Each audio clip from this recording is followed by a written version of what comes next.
नमस्कार दोस्तों, स्वागत है आपका हमारे चैनल पंटाइन जी में और मैं हूं आपकी पंटाइन जी। आज की वीडियो में आप सुनेंगे दशा माता की कहानी। जय दशा माता की। दशा माता की कथा प्रारंभ करने से पहले अपने हाथ में गेहूं के 10 दाने रख लें, क्योंकि जो भी स्त्री दशा माता का व्रत करती हैं उन्हें पूजा इत्यादि करने के बाद दशा माता की कुल 10 कथाओं को सुनना पड़ता है, तभी व्रत सफल हो पाता है। दशा माता की 10 कथाओं में से एक कथा है राजा नल और रानी दमयंती की। आज इस वीडियो में हम सुनेंगे राजा नल और दमयंती की कहानी। चलिए शुरू करते हैं दशा माता की कहानी। दशा माता की जय हो। किसी राज्य में राजा नल और रानी दमयंती रहा करती थी। राजा नल अपना साम्राज्य बहुत ही शान से और शांतिपूर्ण तरीके से चला रहे थे। रानी दमयंती भी बहुत सुख से नल के साथ अपना राजसिक जीवन व्यतीत कर रही थी। उनके राज्य में धन धान्य की कोई कमी नहीं थी और जनता भी राजा नल और रानी दमयंती से बहुत खुश थे और उनका बहुत सम्मान करते थे। एक दिन रानी को अपनी किसी दासी से दशा माता की महिमा की जानकारी मिली। उनकी दासी ने रानी दमयंती को दशा माता की महिमा के बखान करते हुए दशा माता की कथा और दशा माता की कहानी सुनाई। रानी दमयंती दशा माता की कथा सुनकर बहुत प्रभावित हुई और दासी से दशा माता की पूजा व्रत के विधि बारे में पूछने लगी। दासी रानी दमयंती को दशा माता की पूजा विधि और व्रत नियम आदि के बारे में पूरी जानकारी दे देती है और उन्हें दशा माता की कथा भी सुना देती है कि कहाँ पूजा के पश्चात आपको प्रतिदिन दशा माता की कहानी को सुनना है, तभी आपकी पूजा सफल होगी। अतः रानी दमयंती चैत्र मास की कृष्ण पक्ष के दशमी के दिन दशा माता के नाम से कच्चे सूत का डोरा, दशा माता का बेला भी कहते हैं, बनाती है। उस डोरे को होलिका दहन के दिन अग्नि दिखाकर अगले दिन गले में अपने धारण कर लेती है और दशा माता की पूजा प्रारंभ करती है और प्रतिदिन दशा माता की कथा सुनती और अन्य दासियों को भी दशा माता की कहानी सुनाती। चूंकि रानी दमयंती दशा माता की पूजा करती थी तो उनके गले में कच्चे सूत की डोरी एक दिन राजा नल ने देख ली और उन्होंने महारानी दमयंती के गले से वह कच्चा सूत जो दशा माता का बेला था उसको तोड़ दिया और यह कहते हुए कि एक रानी के गले में मात्र हीरे जवाहरात के आभूषण और गहने ही शोभा देते हैं, कोई साधारण सूत का धागा नहीं। ऐसा कहते हुए राजा नल ने रानी के गले से धागा तोड़ दिया। रानी बहुत दुखी होती है, लेकिन वे आने वाली मुसीबत से बिल्कुल अनजान थे। कुछ समय बीता, राजा नल की राज व्यवस्था बिगड़ने लगी। दिन प्रतिदिन उनके राज्य की संपत्ति समाप्त होने लगी। इतना ही नहीं, धीरे धीरे करके उनकी महल से पत्थर के टुकड़े गिरने लगे।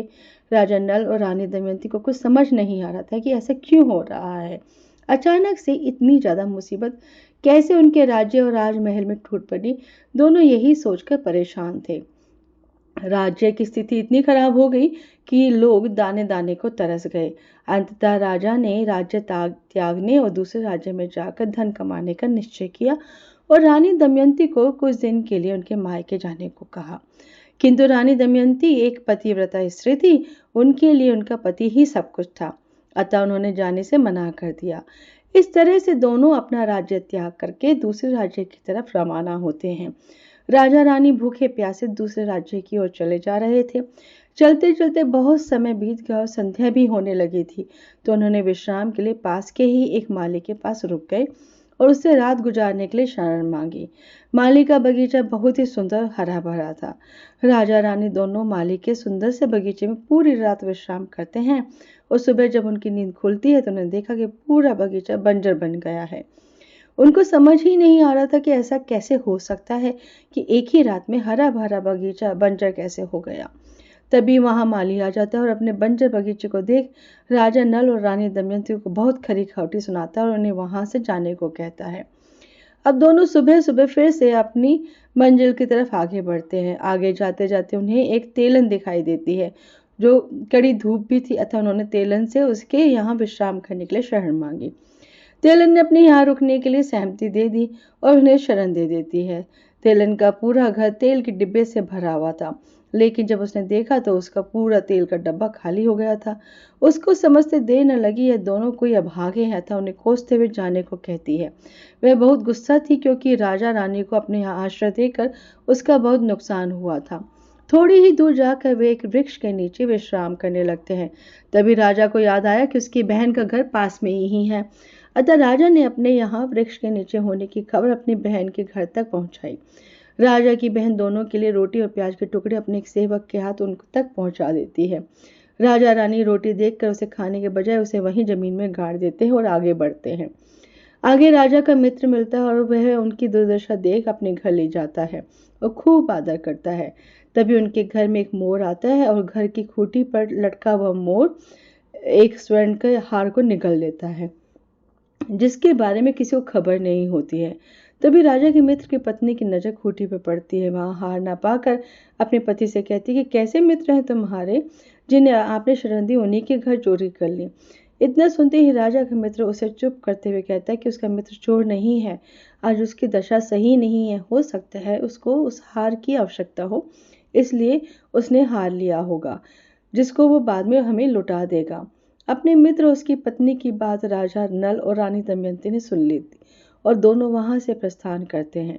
रास्ते में चलते हुए रानी को स्मरण हुआ कि ये सब हो न हो दशा माता का व्रत भंग होने के कारण हो रहा है, और वो राजा से कहती कि हमारी दशा खराब हो गई है, तभी हर कोई हमारा बैरी बन गया है। राजा भी अब तक सब समझ चुका था, लेकिन दोनों के पास पछताने की सिवाय कुछ नहीं था। कुछ दिन की यात्रा के बाद वे एक राज्य में पहुंचते हैं और वहां पर राजा रानी काम खोजकर अपना गुजारा करने लगते हैं। ऐसे ही पूरा साल बीता और चैत्र माह नजदीक आता है। रानी दमयंती दशा माता की कथा पूजा व्रत करने की बात राजा से करती है। राजा भी अपनी पत्नी की पूजा के लिए और अधिक मेहनत करना शुरू कर देता है। राजा जंगलों से लकड़ी काटता और उन्हें बाजार में बेचकर जो पैसा कमाता उसी से दोनों का गुजारा होता था। चैत्र मास का कृष्ण पक्ष की दशमी नजदीक आ जाती है। राजा अब और लकड़ियां काटता है और उन्हें बेचकर धन को कमाता है। उसका वह दशा माता की पूजा सामग्री घर लाकर अपनी रानी दमयंती को दे देता है। रानी होलिका के दिन कच्चे सूत का डोरा अर्थात दशा माता का बेल बनाती है और उसे अपने गले में धारण करती है। इस तरह रानी दमयंती दशा माता की कथा पूजा व्रत प्रारंभ करती है। अब धीरे धीरे उनकी दशा में सुधार होने लगा था। एक दिन राजा की लकड़ियां चंदन की निकली, जिसको बेचकर वह बहुत धन घर लाता है और पत्नी के साथ दशा माता की कथा पूजा करता है। ऐसे करके दिन बीतते गए और अब राजा बहुत धनवान हो गया था। अतः अब पुनः अपने राज्य वापस चलने का विचार करता है और इस तरह दोनों राजा रानी अपने राज्य की तरफ रवाना होते हैं। रास्ते में उसके मित्र का घर दिखता है और वह वहां उसके पास जाता है और भोजन करके विश्राम करता है। तभी वह मोर घर में वापस आता है और जो सोने का हार उसने लिया था उसको उगल के चला जाता है। राजा मोर का हार उगलते देख अपने मित्र को बुलाता है। अतः मित्र अब समझ जाता है कि उसे अपनी पत्नी पर लज्जा आती है। राजा का मित्र उससे अपनी भूल के लिए क्षमा मांगता है और राजा उसे अपने गले से लगाते हुए बोलता है कि इसमें तुम्हारा कोई दोष नहीं है, मेरी दशा ही खराब हो गई थी, इसलिए तुमने ऐसा कहा। राजा अब रानी के साथ आगे बढ़ता है। उसे अपनी बहन का राज्य दिखाई देता है। राजा उसी वृक्ष के नीचे जाता है जहां उसकी बहन ने रोटी दी थी, जिसको राजा ने जमीन में गाड़ दिया था। राजा और रानी जब उस स्थान को होते हैं, उन्हें वहां हीरे जवाहरात मिलते हैं। अतः राजा उनको निकाल कर अपनी बहन से आता है। बहन को उपहार देने के बाद राजा रानी के साथ अपने राज्य की ओर बढ़ता है। शाम होते होते वह उसी तेलन के पास पहुंचता है, उससे विश्राम करने के लिए मदद मांगता है।